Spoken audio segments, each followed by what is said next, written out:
Hello, everybody. Welcome to the Q&A Cafe here at the Georgetown Club in Georgetown, as I always say. And thank you for coming out today. I always like to put a timestamp on our shows because they air forever on DC cable television and YouTube. And as we're all sitting here in a couple of hours, President Trump will be arraigned in New York. And so I'm assuming everybody will either race to the bar when we're done or home to watch as much of it will be on TV. But for now, we're going to talk to Jack Evans. Welcome, Jack. Thank you. It's good to have you here. Glad to be here. This is Jack's fourth appearance on the Q&A Cafe. He was there at the very beginning when it was at Nathan's. And I should say he was instrumental in Nathan's being there, which we can talk about. Then he came back a second time as Santa Claus with the flu. And then we talked again in 2016, which I rewatched last night, which we taped over at the DC Cable Studios. And now this is the fourth time, and it was very interesting watching the one from 2016, which I will also get back to, but I want to start right now by just saying, with all due respect, I think right now Donald Trump probably wishes he was you. Probably. Can't say that very often, Jack. And but, I'm certainly glad I'm not him. And certainly glad you're not him. He's at the beginning of the journey, and I you know, we're going to cover a lot of things. It was interesting. You've served this community for a very long time, and you're very well known, and you're both loved and hated. You know, though I think hate's a very strong word, and I don't think that's what people mean. But it was very interesting to me to see how there was almost an even balance of the emails I got from people saying, "It's so great you're doing this with Jack," and "How dare you do this with Jack?" So I'm sure, I'm sure this does not surprise you. No, not at all. Not at all. So, it's kind of like I don't want to dwell on the past for a long time, but I do want to bring it up, and then we can move on because you're doing some interesting things now. But I go back to that 2016 interview. You are up for re-election. When you got re-elected, you're about to become chairman of WMATA. One could say you were at the top of the world. And then in 2019, it all kind of came apart. I suppose the greatest confessional at all, no disrespect to the Catholics, is probably our own communities. And you're here with your community. So what happened? Where did you go wrong? Well, thank you for having me here, and thank you all for coming out today. I really appreciate it. As a politician, when you go out to events, fundraisers, or speaking events, the biggest worry I always have is nobody's going to show up. So thank you. I'm really appreciative of... Especially in the week when everybody's kids are on spring break. And thank you, Carol. Yes, it's always been a pleasure to be on that show with you. And, and we've done this a number of times, so I appreciate that. And so you raise a great question, and I thank you for asking it, because essentially I made a mistake. There's no question about it. And I apologize for making that mistake. I learned from it, and it'll never happen again. So your next question is, well, what was the mistake? And the mistake was really, not to get too much into the detail, but forming my own consulting company, and then creating an appearance of a conflict of interest, which subsequently turned out to be no conflict of interest, but certainly creating that appearance. And the end result is... It's a perception. It's a perception problem. And the end result was that there was an investigation. The investigation was closed, and no action was taken. And so that's why I find myself here today, looking back, wishing that I had made different decisions on some things, but fully aware that no laws were broken, no things were done irregularly, and that's it. And so it's been a long journey, but here we are today. But some of your critics think there was a pattern of corruption. Is that a fair? I mean, you don't just wake up one day and decide to. At some point, you must have known what you were doing was walking a line. No, I wouldn't agree with that. But you're a smart guy. Yeah, but there was really no pattern of corruption, and there was no corruption at all, as the investigation showed. And I thought I was being careful. I really did. And clearly, there should have been. But you didn't need the money, did you? Red flags. No, it wasn't for the money. I was always, and this is very important for everybody to know. When I first joined the council in 1991. The chairman is not allowed to have outside employment. Of the other 12 members, 10 had outside employment. Today, not a one has outside employment. So the world changed when I was there. And remember, I was on the council for 30 years, the longest serving council member in the history of the council. By far, there was nobody even close. And so during the time I was there, I had outside employment throughout my entire career. I was a lawyer when I was elected at Baker and Hostetler. I was there for a number of years. I went to Patton Boggs. I went to Manat, and then when I left there... Did you practice law? Yes, absolutely. It was corporate and securities law. One of my partners, Jim Pykoff, is actually in the audience right here, and we practiced together back in the day. And so that's what I did, and that's who I was. And but on the council, it started to dwindle to a point where no one has outside employment. And one of the problems I think the council has today is no one sitting on the council today has ever had a job outside the government or a nonprofit. And so I thought having a business background and a legal background was very helpful in running this government. And, you know, Bill Lightfoot, Harold Brazil, Kevin Chavez, John Ray, Wilhelmina Rolark, I can go down, and everyone on that council was they were lawyers or involved in some kind of H.R. Crawford and some kind of business. And I thought that was very helpful. So that's how I proceeded, and the world changed, and people did not have outside employment, and I still had it. But you were in a government that has a history, shall I say, of ethics issues. I mean, Marion Barry, Vince Gray. So there's an atmosphere, there's an idea of a culture there. You know, that there are people who think, maybe more outside our city than in it, and some in our city, that it's just the default nature of DC government is a level of corruption.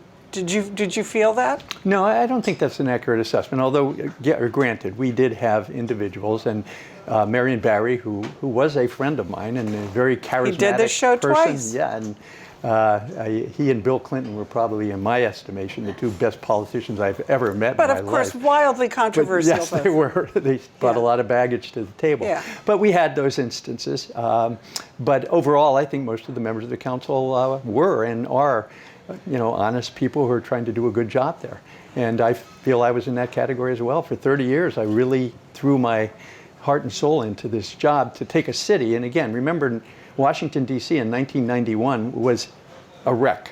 When I first went to Wall Street, I would always talk about the BCD cities. And in 1995, we were Baltimore, Cleveland, and Detroit. No disrespect to anybody who's from there, but they were failing cities.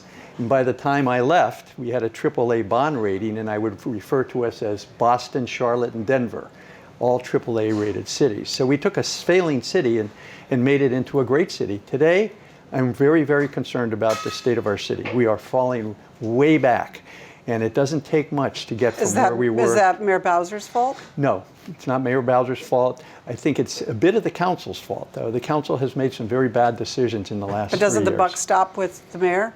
Certainly, but the council has the final say on things. You always have to remember that. The mayor proposes, the council disposes. And particularly in the budget season where we are right now, where I'm tremendously concerned, as is everyone who's ever done this before. Mm-hmm. Mayor Williams, Nat Gandhi, everybody I still keep in touch with, are terribly concerned. The city went on a spending spree, as did most of the states in the country when the federal government awarded them the COVID money. We'll just stick to the district. The district got $2.5 billion of one-time free money 2 years ago, and they spent it all. And this is the council, spend it all. And what I kept saying at the time in an article I wrote for the Georgetowner just 6 months ago, Peggy, you remember that, basically said, you can't spend one-time money on reoccurring costs because they keep coming and you're out of money. And the budget just proposed by Mayor Bowser is made up of $1.2 billion of what I always say are kind of accounting gimmicks, taking money out of the reserve fund, balancing it on $500 million of new red light camera tickets.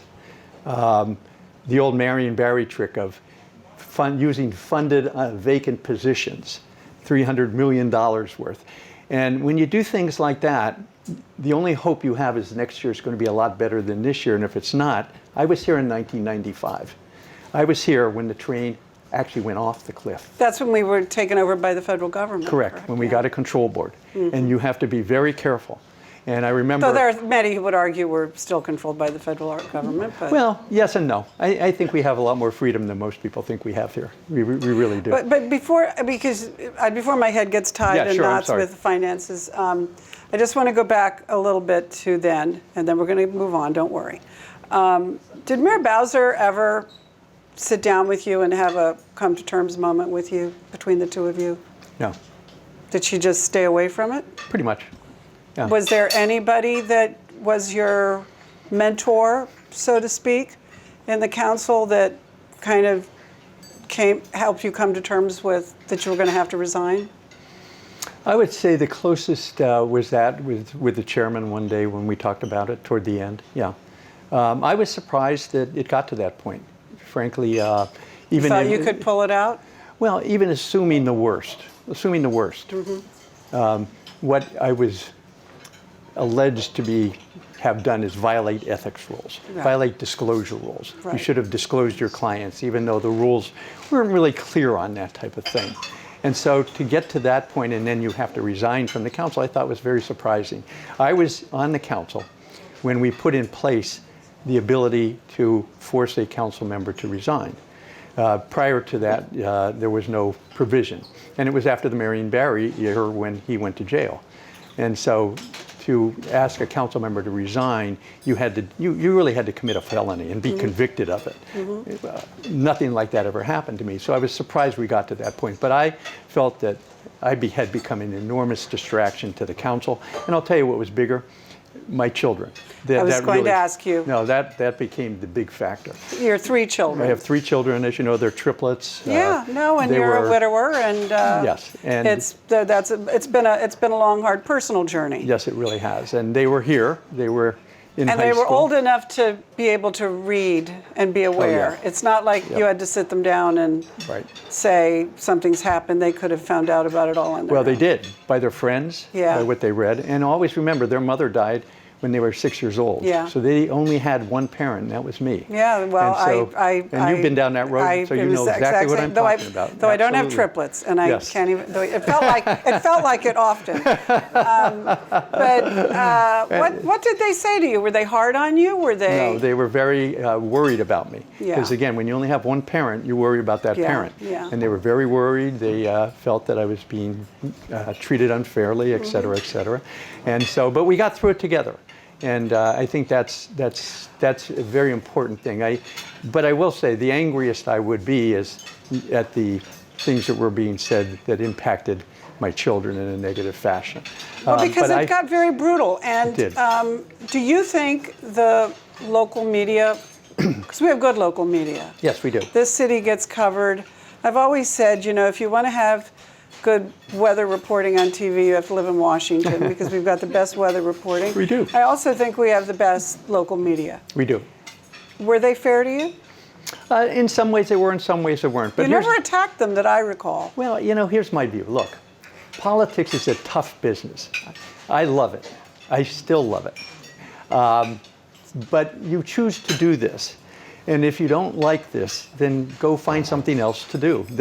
It comes right out of The Godfather. I'm sure everybody's seen The Godfather. What did the guy in Miami say to Michael? This is the business we have chosen, right? Yeah. And that's what it comes back to. Yeah. Right? And so if you don't like this, find something else. I love it. And you still love it, even though you've been through what you've been through. Yes, I do, because I will just say this, and what I went through compares nothing to having your wife pass away from cancer, or to telling 3 children that their mother just died. Right. Yes. Right. So what I went through was difficult, but it doesn't even come close to some of the other things I've had to deal with. But But what was your darkest moment in that investigation? I mean, did you at any time think, this is it for me, I'm gonna have to leave this town, my reputation is so stained that... No, I don't think so. I never felt that way. I think the darkest moment was when I resigned from the council. I was upset about that, obviously. What did you do that night? Came home. Mm-hmm. Yeah, just came home. But I'm an optimist, so you can do a lot of things when adversity strikes you, and you just get up and keep moving. Again, the much harder time was when my wife passed away, not when I had to resign from the council. Now that was, I remember, she passed away in September, and my 50th birthday was, I'm born on Halloween, so it was on Halloween. I turned 50, and you don't have a party when your wife just passes away. So I remember sitting on my But your kids are so young, you have to... Oh, yes. You have to have, Well, we went out and did all that, and I was sitting on my front porch stoop. Yeah. And my best friend, Bill Hall, came by with a six-pack of Budweiser and a pack of Marlboros, and I don't even smoke. And that's what you do on your 50th birthday when you got nothing else to do. So, but you get through these times, and now here we are today. And again, Carol, you've gone through difficulties yourself with everything you went through with Nathan's and your husband and all that stuff. And here you are today, a famous personality still. Well, I am a believer in and just I think I wrote in my book when you're when there's darkness and nobody has a match, you've got to still find your own way. Yeah. And there is that you hit bottom at some point, and you can probably recognize where you hit bottom, and where would you say you are now from having hit bottom? Very much on the way back. Yeah. Yeah, very much. Yeah, yeah. I don't even feel like I hit bottom. It's just it was a bad time. Well, and now I've made the best of the bad time. It was an interesting transition, though. Remember, I left the council in February of 2020, and the COVID hit in March of 2020. Yeah. So I always say I was at home for the first time in my life, not going to work. Mm-hmm. And then the entire world was at home. Yeah. So I wasn't like I was missing a party or something. Everybody was at home doing nothing, and if anything, I kept going out. And so I did, for about a 2-year period, it was... You're one of those people. I was one of those people. I wanted to make sure the restaurant stayed open in Georgetown, so I there is that. kept going out and going to the restaurant, so I would be alone most of the time. But in any event, and so now here we are in a new time period in our city, and I think our city is enormously challenged right now. I'm very worried about the city. Crime is at an all-time high, not seen since back in the 90s when I chaired the Judiciary That's why Committee. Peter Newsham, Peter Newsham, your friend and Peter former was a great chief, police chief. but he gave up. Well, the council was going to throw him out. And so he looked at the votes. I remember talking to Pete. I said, Pete, you got one vote on the council, and that's me.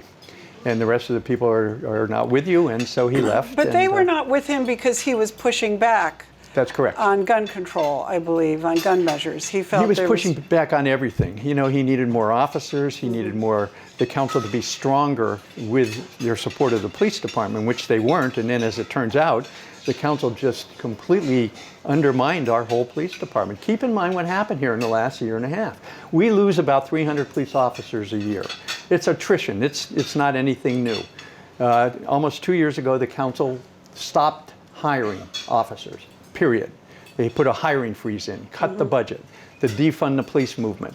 And when Charles Allen and other people try to tell you they didn't do it, they did. The mayor set down a budget, they cut it in half. So over a period of 2 to 2.5 years, we lost 600, 700 officers and didn't hire anybody. So we went from 3,800 officers down to 3,300 officers and are falling fast. You cannot police this city with that amount of officers. What I said is we need 4,200 officers. I introduced a bill into the council in 2017. I just went back and looked it up, mandating that we have 4,200 officers and couldn't get it passed. And interestingly enough, Vince Gray just reintroduced my bill last month. Did he call it the Jack Evans bill? No, he didn't. But he did call it, he had the same title. And I applaud Vince. Yeah. Because he was with me back in 2017, and he gets it. He's been there. And so with our city in almost a free-falling crime, the homeless encampments all over, I get so many complaints about that. It's interesting. You know what the second or third most interesting complaint in the ward is bike lanes.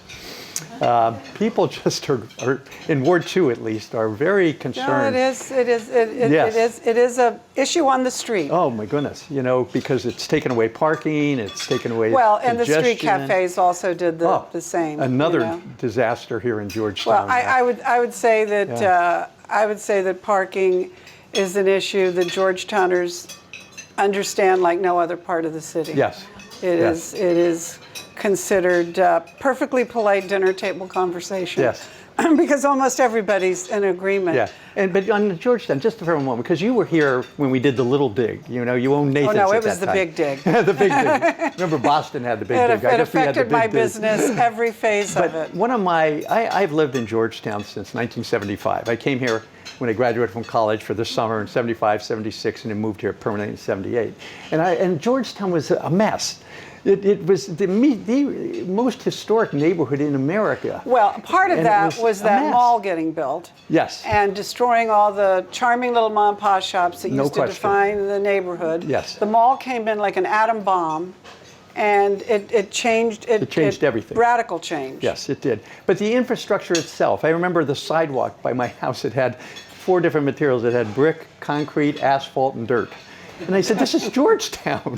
What is going on here? And I had a plan to redo all the sidewalks in Georgetown in brick, and I think we succeeded in that. And redoing all the roads and the parks, Montrose Road and Volta, we redid all of those. And then all of a sudden, we put in these expanded sidewalks. We should have done that at the Big Dig. That was the time. And Anthony Lanier was always trying to get expanded sidewalks. And everyone opposed him back then, and it didn't happen.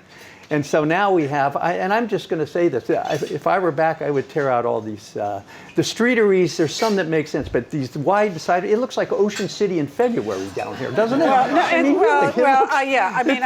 This isn't Georgetown, this is, from where I come from in Pennsylvania. It's terrible. It has retreated somewhat, but it never made any sense to have them out in front of businesses that didn't serve food. Like down on M Street. I run every day. You know that. I run 5 miles every day, and I run M Street, Wisconsin Avenue. I just want to pull my hair out. Master class in running. Yes, makes me crazy when I see this stuff. Yeah. But and I think it's fair to say, and it should be said, that you were very good to Georgetown. You were very, very good to Georgetown. And I didn't live in the other areas that neighborhoods you represent.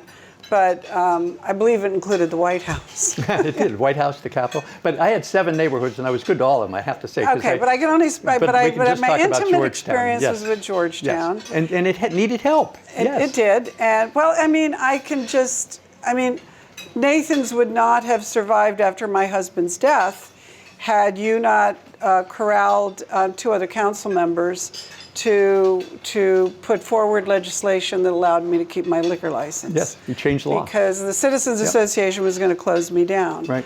And you did, and you just came to me and offered to help. And I was lost in that fog that people are lost in. Not only, my husband's just died, but I also found out I'm a criminal tax fraud defendant now for something. And I have a bankrupt saloon. And the local Citizens Association wants to close me down. And a child at home. But anyway, that's another story. I had a self-interest, too. It was the best Saturday night dance place in Georgetown. Thank you. A single guy. We got to keep this place open. I think universally we all miss it.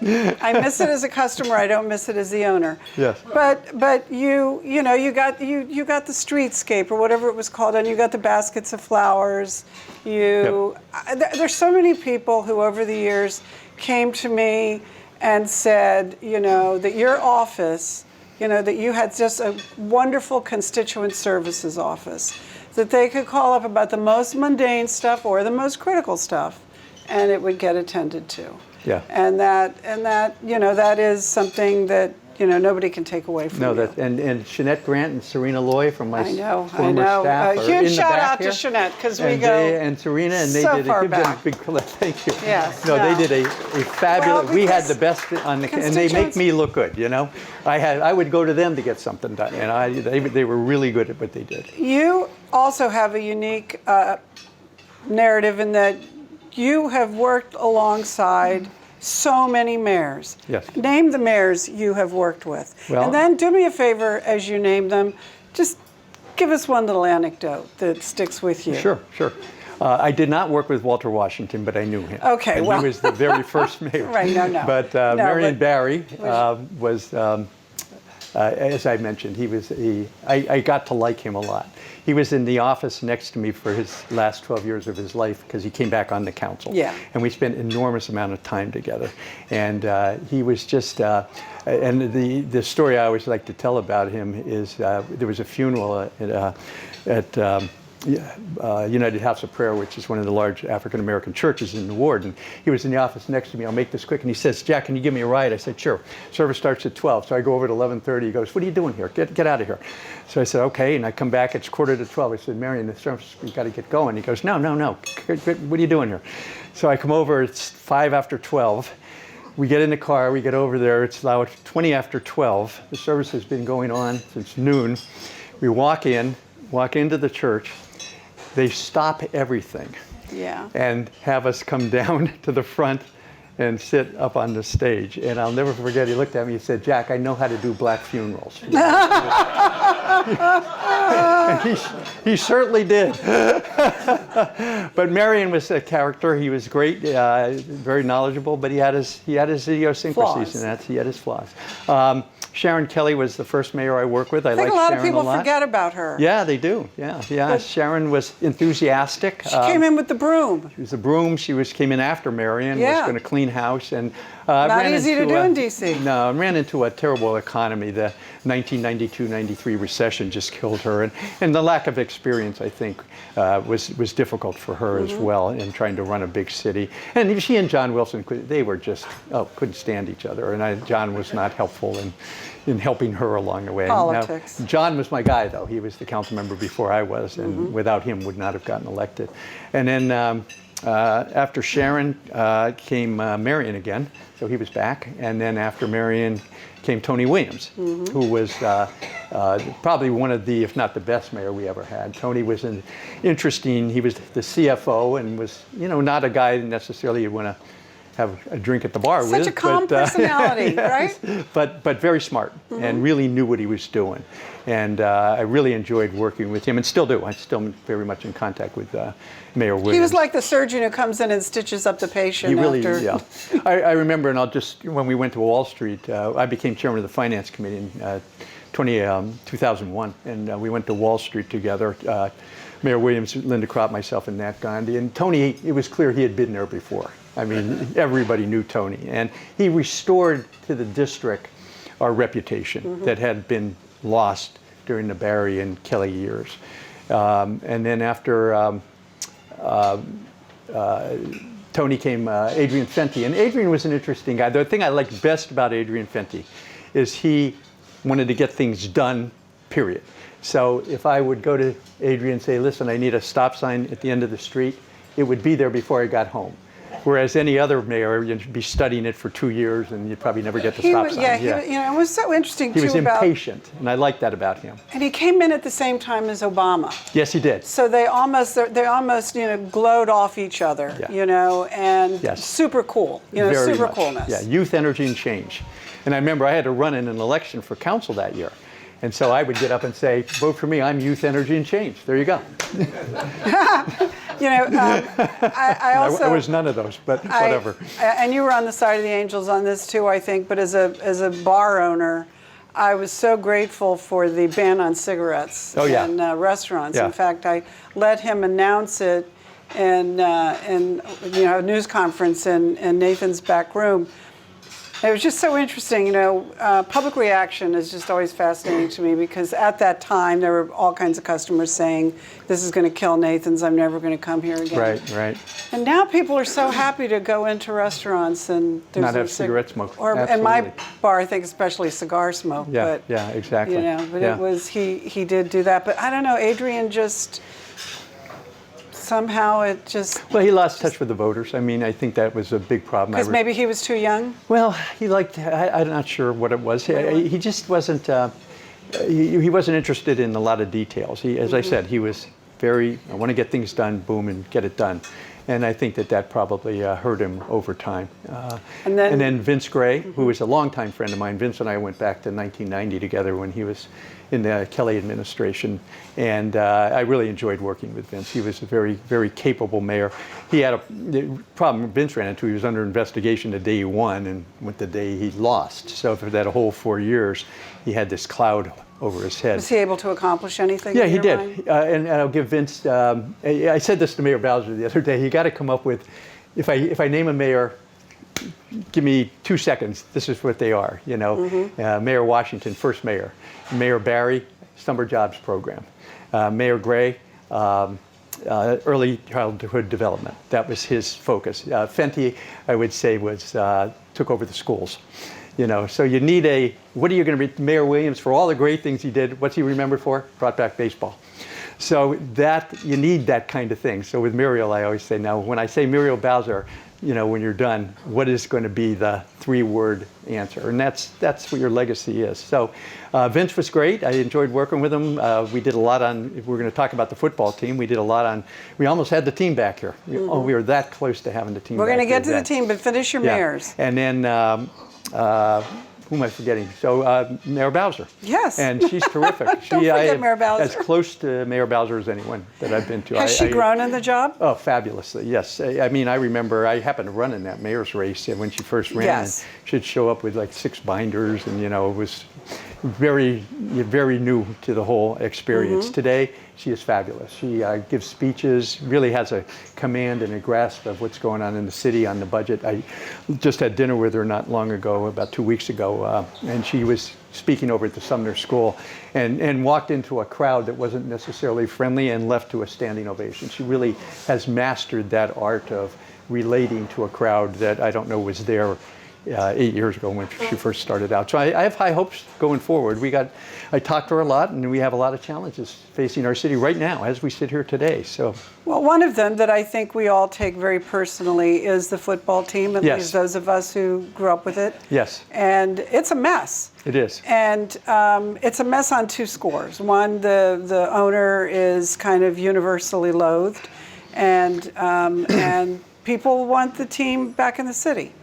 Of course, you want the FBI back to stay in the city, well, too. I do. So. I mean, why is the FBI going? Could you imagine going to whatever the green belt? When I was chairman of the board of Metro, I went out there. They're called the suburbs. I mean, no one's going to work there. And then the other place is Springfield or someplace. Who would ever go to Springfield? Never.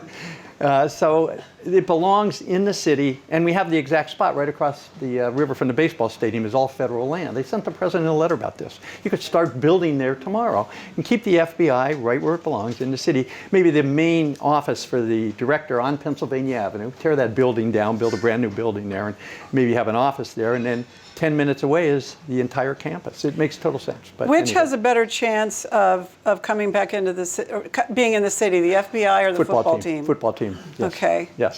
So how's that going to?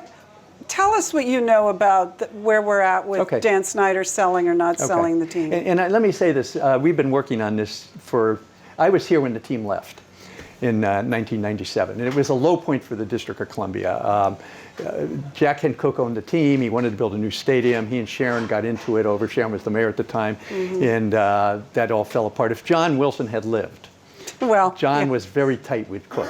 We would have kept that stadium. Yeah, it was going to be in Potomac Yards. It was going to be the team. Yeah. It would be where it is. But in any event, it didn't work out. And so I was here when they left, and we became, in 1997, the only major city in America with not one professional sports franchise in its borders. Nothing.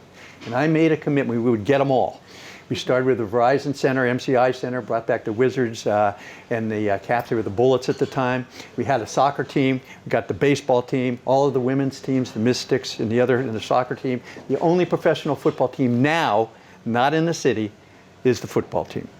And so, how are we going to get this? Well, we've been meeting with Dan Snyder off and on. What's your role, first of all? I'm just a citizen. Consultant? A citizen. Watch that term. I'm a citizen, yes. I'm not a consultant. I don't get paid for anything. Okay. But I'm a knowledgeable citizen, having dealt with Dan Snyder and But I imagine the whole you're thing part for of a small group of citizens who are... I talked to lots of people, including a lot of people who are not in the city. And so over a course of time, myself, Vince Gray, John Falcecchio after Vince, Bruce Allen, if you remember Bruce, he was the general manager, whatever he was at, and we would meet on a constant basis trying to figure out how to bring this team back to the city and at the RFK site. And we were very, very close to getting it done about 3 or 4 years ago. And it was when Trump was first president, and he was on board 100%. And the idea was to get the federal government to approve the construction of the stadium at RFK. And I don't know, something went wrong with his budget, and it just didn't happen. But from what I know, the National Football League wants to be in the District of Columbia at RFK Stadium. Why do they want to do that? Because they want to be close to Congress, and they love the Goodyear blimp, if they still have that thing. Monday Night Football. Over the nation's capital. Over the nation's capital with the White House and the Capitol instead of over FedEx Field, which is a nightmare. Don't they do that anyway, though? Like, well, don't it's they fake, fake it? Yeah, it's fake. Okay. I mean, yeah, but this would be real. For real. And you know, and frankly, when we looked at the RFK site, it is by far the best site in the metropolitan region, and everyone would agree on that. Governors of Maryland, Virginia, everybody agrees they want it. But the RFK site, and why I know that is when we first brought baseball to Washington, we played at RFK Stadium. And that's a story in itself, getting that thing ready. We got baseball in January. I went out to the stadium. There was no first base dugout. Everything was gone because it had, and the worst part was that, if you remember, the seats rotated. They were in one position for baseball, and then they rotated for football. And they had been left in the football position and rusted shut. And it was like, oh my God. And the company that made the parts was out of business. And we had till April to get those seats moved back to where they were supposed to be. And we did it. We did it. Alan Liu, who's passed away, God bless him, but he was the person who made that happen. So the bottom line is, we had baseball there. One of our first games was the New York Yankees. We brought 55,000 people to that stadium. And we got them in and out in a half hour. And it didn't fall down. Well, thank God. But there's a metro on site. There are highways. There's parking. It has everything you would want in a stadium. What's the hitch? The hitch is Congress, the federal government owns the land and we lease the land, okay? Our lease runs out in 2036. You can't finance anything with, what do we have, 12 years left on the lease. So we either have to get the lease extended or federal government has to give us or sell us the land. The latter's not going to happen. I keep saying the Park Service, you know the Park Service, they won't give up anything. So getting the lease extended is the issue, and they wouldn't do it. Congress wouldn't do it as long as Snyder owns the team. So Snyder is the hitch. So I believe that Snyder will either sell. I mean, if you can imagine this guy is so lucky. He bought that team for like $1 billion or $2 billion, okay? The Denver Broncos just sold highest price ever for an NFL team, $4.5 billion. There are now 3 groups willing to give him at least $7 billion for that team. Isn't that amazing? Yes. So someone will get that team because the NFL wants him gone. He'll get his money. Who are the top contenders? I think the number one, and I have no really knowledge to say this other than watching carefully. I think the Harris Group right now would be the group I think is on top. Jeff Bezos clearly has the most money. He has more money than all the NFL owners combined, which may be why they don't want him. You know, you all of a sudden have this guy who has more money than everybody. Who is the Harris Group? I don't know Steve Harris, but he's from Washington, born and raised here, lived in Bethesda, and then made a lot of money in high tech, I guess. And he's put together a group with Mitch Rales, who is okay, I know who Mitch Rales is. You know, from the Steve's brother. Steve's brother, exactly, and Magic Johnson. Okay. So they have the wherewithal to do it. And then there's a new guy out of Canada that I've never heard of, has shown up, who also has the wherewithal to buy the team. So, and both of them have actually put in bids, from what I understand. Is there any timetable? I mean, is there any timetable on Snyder? He can just do whatever he wants, right? I think the owners at some point in time will probably lose patience with him. But yes, he can do whatever he wants until he gets there. And it's unfortunate because Washington is a storied franchise. I mean, we're one of the original football teams going way back, and you know, I have to say this from baseball. When we were trying to do baseball, people just, you know, they didn't care. Nobody, baseball, yeah, it's a good idea, maybe. But what we are is a football town. You said it. And particularly in the African American community, we are a football town. So there is a lot of support to getting that team back. And our football fan base extends far and wide. It does. I mean, it's not just the DMV. Yes. It goes down to Richmond because that's, it goes in every direction. Every direction. So I think that at some point in the next year, Snyder will either sell or be forced out, and the team will be sold, and RFK will become the site to build it, one way or the other. I mean, either the city cooperates and we get, goes along and does this, or I could see the National Football League going to the federal government. As was pointed out to me by someone at the National Football League, they have teams in 25 states. So that means they have 50 senators right out of the box. So they could easily get that site for them if they want to. What I hope is the city cooperates and we replicate what we did at the baseball district. If you remember the baseball district, when we decided to put the stadium there were 3 strip clubs and a cement factory. That's all that was there, nothing else. Today, it is the most vibrant part of the metropolitan region. It's stealing from all of us, Georgetown, everywhere. Yeah, I know. And I want to put this fact on the table for those who are always commenting about us spending public money. The baseball stadium was built with $611 million of all public financing. We'll never be able to pull anything off like that ever again. It was all public money. Today, because of the development around that stadium, and Michael Stevens would tell you that, he runs the bid down there, we bring in $700 million a year in taxes. That's awesome. We pay for the stadium every year. And all that money goes to your schools and human services and everything else. So it was, to steal a cliche, a home run. We only have 3 minutes left. Oh, no. So let's just talk about what's next for you in those 3 minutes. What's next for you? I want to do what's best for the city. I have to say. Does that mean you're going to run again? I haven't made a decision to do that or not do that. A lot of people have asked me. I would just put that out there. All over the neighborhoods, people are very concerned about the city, about the finances, about the crime, about just the state of the ward. And so. Do you think you could get the support? I don't know, and I haven't even decided whether I want to do it or not. I want to listen to people, see what they have to say, but I just want to say this: I love politics, and I love the city and what we were able to do with it. And as a resident, right up the street here, I'm not willing to sit back and watch the city unravel. And this city needs leadership. It needs someone on the council to say, you cannot spend $1 billion more than you have. We got a AAA bond rating. It took Tony, myself, and Linda, and Nat years to get there, I got to tell you. And I don't want this council to undo that. And they could very easily do that by mismanaging the money. This is going to be a critical time. Is this your campaign platform? Well, yeah, it would be. I'm watching what they do.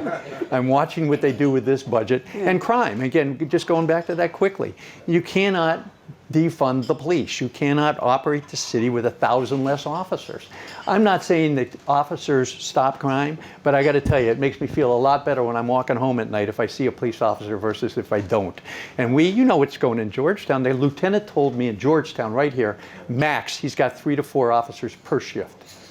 How can you run Georgetown with 3 to 4 officers? And I was at a church in Shaw a couple Saturdays ago, and there were 110 residents there. And everyone in that church, in the basement, wants more police. And the 3rd District commander was with me, and he said, Jack, what do you want me to do? I got 16 officers for the entire 3rd District this Saturday. What do you want me to do? I can't even fill the cars. So those are issues that and that is not popular with a segment of our population. You stand up and say, I'm going to be the bad guy in the room and not let you spend money. That's what got me into trouble last time. I became, as you know, there's a lot of Jack haters out there because they want to do things that I find to be. Linda Kropp had the best comment. Linda was chairman, I was vice chairman for many years. And Linda would always look at me and say, Jack, we have to be responsible so that Jim Graham can be irresponsible. And I always remember that. Last question, when do you have to decide by? I can tell you what the election cycle is. If you're going to run in the election next year, or July, June 4th is the election. Not this June, but a year from June. You have to pick up petitions January 15th. So you probably have to decide this year sometime. And again, I have made no decisions about this. But you have a platform. But I'm worried about the city. Okay, Jack, we understand. Thank you very much. Oh, well, thank you for having me. This is fabulous. Good to have you back at the Q&A Cafe. Yes. And there's so much more to talk about. You know, I always remember these things. The time goes by so fast, and you don't get to have. Yeah, but they'll hang around and talk to you after. Okay, well, we can do that, so yes, that's why I said it's time to hit the bar, watch the arraignment, have a drink. Anyway, everybody, thank you very much. Well, thank you very much for coming. Thank you very much.